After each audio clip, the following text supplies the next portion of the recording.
Welcome to CIHT Podcasts.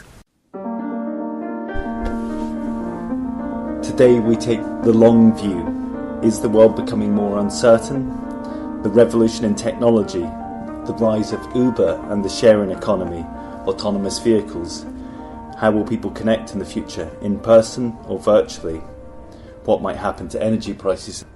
And how should we plan the future of our transport system based on these uncertainties? To discuss this and more with me today is Professor Glenn Lyons. Glenn has been leading the CIHT Futures project looking at just these issues. But let's start in New Zealand.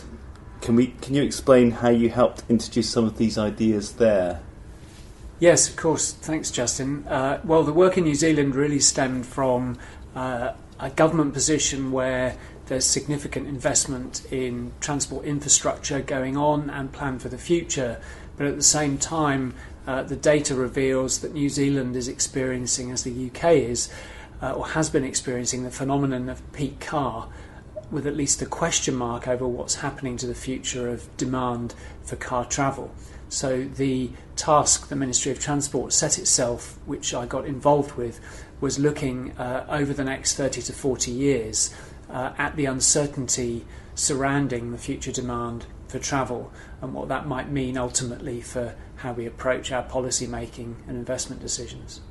Interested in, and you pick up something about a possible regime change that as we're all children of the motor age, but in the sort of turn of the century, just recently there's been a bit of a decoupling of car growth, transport growth and economic activity. Can you just explain a bit more about that? That's right.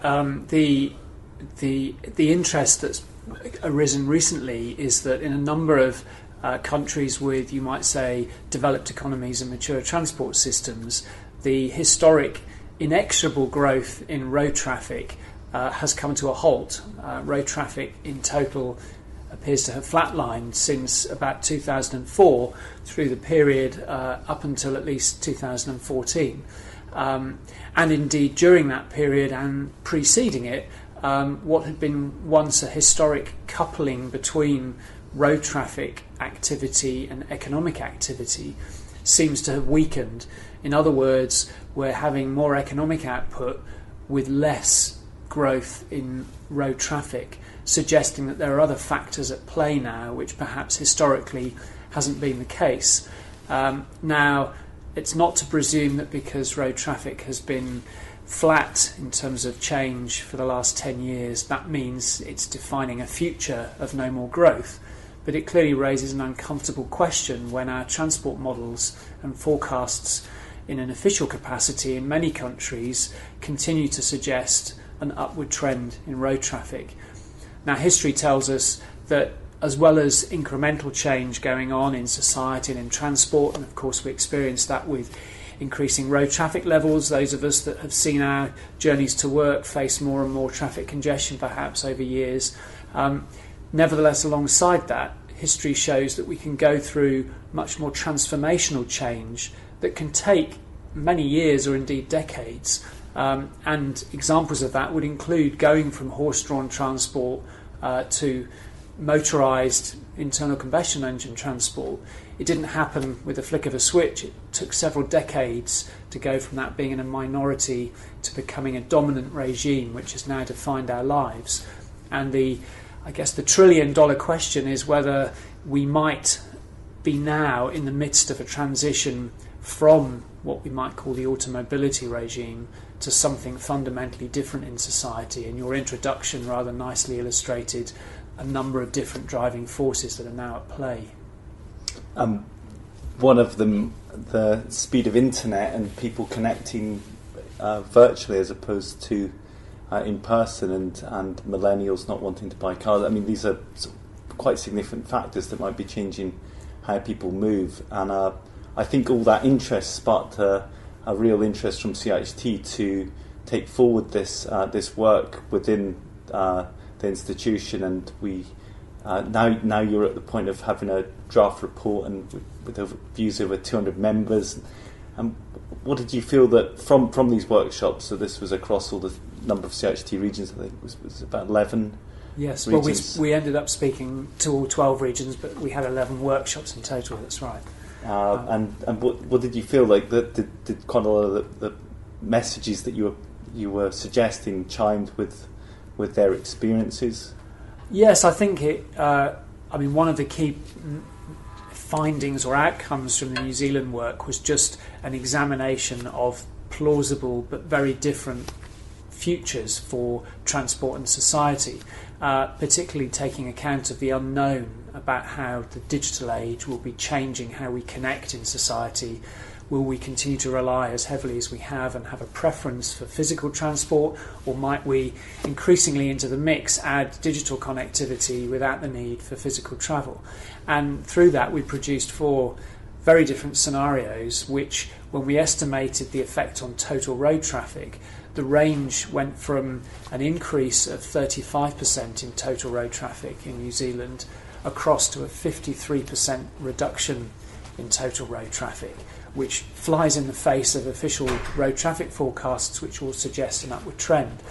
We took that into the workshops with CIHT members, and I suppose what stood out very strongly was that the membership didn't balk at the idea that these were plausible futures, and in fact there was as much, if not more, support for those scenarios which were suggesting a significant reduction in total road traffic as there was for an assumption of continued growth, which presents a rather uncomfortable position in a sector where we're very used to working with a continuously growing level of road traffic. Yeah, it's fascinating when you think about this about the growth of social media and companies like Facebook acquiring buying firms that do 3D virtual reality, and the idea that people put on headsets and connect with their family virtually, and that might become much more dominant. So obviously the idea of mobility changing as a result of that, I think is very real, but to a lot of people maybe still early days kind of thinking about that. Well, I think the crucial point there, of course, is that's a plausible way forward, Justin, quite rightly, but it's highly uncertain. So I'd be the first to emphasise that I'm not betting on that being the future, but we should give it serious consideration, just as we should also consider that an innate human wish for face-to-face contact will continue to persist or endure, so that physical mobility remains important. But it's opening our minds to the uncertainty that surrounds those possible ways forward that now becomes very important. If you were in the business world, it would be very churlish and high risk to put all your eggs in that proverbial one basket of road traffic growth if uncertainty really is what's in front of us. And this is how we make decisions and how we have a broad sense of different options and different scenarios. Is that because that's one thing about the decision-making aspects of the work. It was about potential biases that we first have to be aware of. Could you just give a bit more detail? Yeah, so I think your example of talking through virtual reality headsets is a good one, where I think there'll be many people listening to this who would immediately think that simply doesn't compute for me. That's far-fetched, it's science fiction, human beings aren't like that, I can disregard it. And who's to say whether they're right? But what's actually happening there is that we're all victims of our own decision biases, those unconscious biases that affect the way we're thinking and how we introduce our views into the discussion and the debate. So as we were running the workshops around the CIHT regions, we quite deliberately tried to bring that into people's consciousness. So, for instance, the confirmation bias is something where we deliberately search out information that confirms our worldview, when in actual fact that's rather unhealthy and narrow-minded, and that we should quite consciously be looking for information that challenges our worldview. Another bias is rather grandly called cognitive fluency, which in simple terms says those things which we find more easy to understand we consider more believable.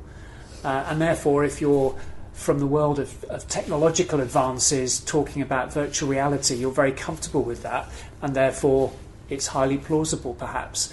Whereas if you're from a pre-technology era, or you're simply a technophobe and you value face-to-face and the traditional way of doing things, because it's harder to engage with that, it automatically feels less believable. And if we're not conscious of those biases, we're not helping each other in taking a more critical, well-rounded look at the challenges in front of us. Yeah, I like the idea of searching alternative information. So if you're looking at interest rates, you look at reasons why they might stay or why they might go up, counter to what you might think, because then that enables you to challenge your own internal assumptions. So I think that was a really interesting point that came out from the workshop. Absolutely, and you could build on that by saying, we've been conditioned almost with road traffic forecasts that tell us traffic is going to increase, and there could be a tendency for us to look for ways and means that we feel we can legitimise that and explain why that's an appropriate way forward. But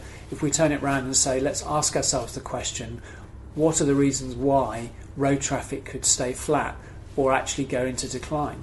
And there are some compelling reasons, such as young people being less and less inclined to acquire driving licences, such as prolific growth in the use of the internet as a means of connecting in society. And indeed, things like Uber now, people just having someone drive them and then doing that at a low cost, and that's quite a disruptive thing for the sector, I think, getting their heads around. So some of these things just emerge out of the blue and carry on. In terms of predictions, I think it's interesting. I remember seeing a quote from Newsweek when the internet came out, and they said it would never catch on. So you're the certainty of predicting the future is inherently, I think, uncertain. So it's interesting. But one of the points was the potential pathways that you look at in the report, about one that's regime compliant and then one that's regime testing. Yes. Could you just explain a bit about what those mean, and then also what they kind of entail? Indeed. So we touched briefly earlier upon the idea of regimes within society, if you like, the way of the world as it is. So we have lived, all of us, as you said earlier, are children of the motor age. We have lived within a regime of automobility. The car has defined land use planning, the way we connect with each other, to some extent the very sense of social status. And so if we consider that as the current regime, we have one pathway, one set of elements that we're employing when we move towards decision making that we suggest might be considered regime compliant. In other words, we're turning the handle, we're following processes we're very familiar with, and in a sense, if you do what you've always done, you'll get what you've always got. So we're complying with the idea the world will carry on as we've known it for the last years and decades. The other pathway is to say, or to question, well, if we are potentially in an era in society where things are fundamentally transitioning to something new, it's rather dangerous to keep simply doing what we've always done in terms of our approach to making the best investment decisions and policy decisions.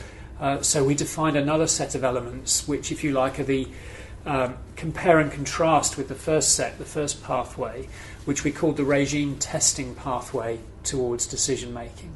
And so within the workshops we ran with CIHT members, we were very much asking members to reflect upon which of the two pathways they felt were currently prevailing in terms of how we go about our professional lives. But given the circumstances we're facing in society, which pathway do we feel should be applicable to how we do things? And that revealed some quite sobering insights, I think, about the professionals' view collectively. As in that we're currently in one mode that doesn't feel quite right for where we should be, which is we're currently in the regime compliant mode, but we should be in the regime testing mode, as in testing our thoughts about being in a hegemonic automotive kind of world that's maybe moving beyond that, and that's we're driving the car by looking in the rear view mirror, which I think is one analogy that you used. Yes, that's right. So, and yes, of course individuals have their own views, but there was a very strong collective view that at the moment we are very regime compliant. We have well-established processes that we follow, whether it be transport modelling, road traffic forecasts, cost-benefit analysis, and so on. The presumption that the strong link between the economy and traffic growth is really the underpinning of how we go forward. But at the same time, a collective professional view that this wasn't necessarily how we should be doing things, given the climate we're in terms of uncertainty about the future, and therefore quite a lot of appetite for moving towards the regime testing pathway, which is, for example, much more about exposing uncertainty. So the scenario planning idea, where you really allow yourself to consider the unknowns ahead and possible very different futures, and from that asking new questions about, well, how do we make our decisions more resilient to the uncertainty ahead, or more flexible in terms of the uncertainty ahead?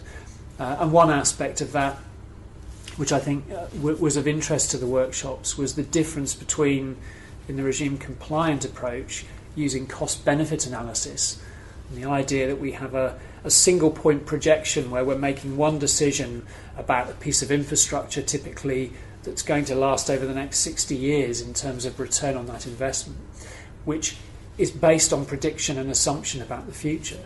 Meanwhile, in the regime testing pathway, there's a rather different approach called real options analysis, which in effect is not dissimilar to cost-benefit analysis, but it allows you to build in the opportunity to make a choice about how to adapt the infrastructure at a later point in time when you get more of an insight about how the future is evolving.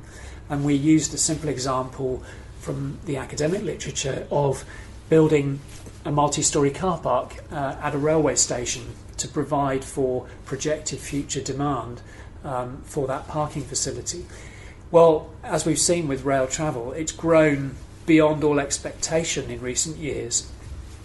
If we followed the cost-benefit analysis approach, we would have built the multi-storey car park to the minimum specification to accommodate our forecast demand, which might have meant we only needed 3 stories in that car park, and the foundations we would have built would have been enough for those 3 stories. Real options analysis would have said, well, it is plausible that demand for rail travel could go up much more significantly, such that we might need a 5 or 6 story car park. So why don't we spend some more at the outset and invest in foundations for that car park that could at a later date accommodate 6 stories, even though we're only going to build the first 3 at this point in time, but in 10 or 20 years we have the option to change that infrastructure much more flexibly than we would have done with the first approach. Yeah, and with climate change and with health agendas, it does seem that flexibility and approach, allowing investments to kind of grow or contract, would seem like a fairly logical way to go. But is real options appraisal, is that being taken on board by the transport sector? Or is it still? Do you think it's still in very early sort of stages of that? My impression is that it's rather patchy, and it's probably not taken forward in that with that explicit label. So there are examples where highway overbridges perhaps have been built such that there's space for an additional lane to be built underneath without actually building that lane at this point in time. So yes, you can point to examples of that, but I think the spirit of it, the spirit of considering spending more at the outset to create a more flexible asset for the future, which means you may get a very good return if certain futures play out. Of course, you're taking a risk there, because if, coming back to our example of the railway station, if the amount of rail demand doesn't increase, you've spent a lot more on the foundations of that car park than you were ever going to need. So it's, in the end, you're dealing with uncertainty, so you're having to make some trade-off decisions. But it also links to the idea, I think, of stronger planning. So really thinking much more openly about ways forward into the future and how we can shape with flexibility and resilience in mind. I could certainly see how the sector, obviously from the 200 or so members that have contributed, think there's a lot of validity in the thinking that you've outlined. So it'd be interesting seeing where it goes. Do you the work in New Zealand? Where's the current state of play with that? Because that's sort of been tested on the government, and they've really taken account of it there. So well, yes, the idea of the approach in New Zealand was not to arrive at a point where you're recommending a specific way forward in policy and investment terms. It's very much more that you're presenting a way of challenging thinking. But there was, from that work, broad recommendations in terms of how we approach the challenge.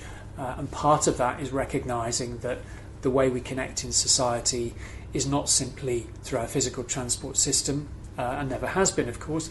It's also about proximity. And if we have an urbanisation trend with more and more people in more proximity to one another, then they can transact and interact with less reliance on physical mobility. But we now have a significantly more mature telecommunications system, which means we can also connect virtually. So one of the core messages from New Zealand was that we should see this as a triple access system, and the decisions we make about investment and resilience for the future should look at that holistically, not simply in terms of the transport infrastructure as one part of it.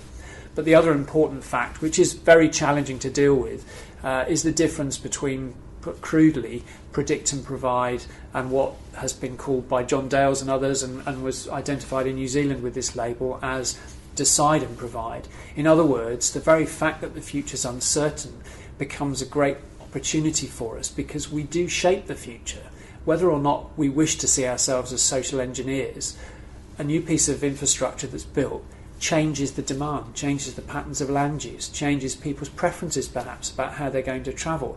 It's not just predicting and then providing for a future demand. What we do now will shape future demand, and that empowers us, or potentially empowers government, to take more ownership over, or stewardship over, the future. The position reached in New Zealand, there have been a number of stakeholder workshops taking this work forward. But I think very interestingly, the relevant select committee in the New Zealand government has picked up future mobility as a theme for its next inquiry, which is now open to consultation and submissions. And I think that's a rather nice signification of perhaps how important this work may have been. Thank you for listening to this CIHT podcast. For further information, go to ciht.org.uk/futures. That's ciht.org.uk/futures.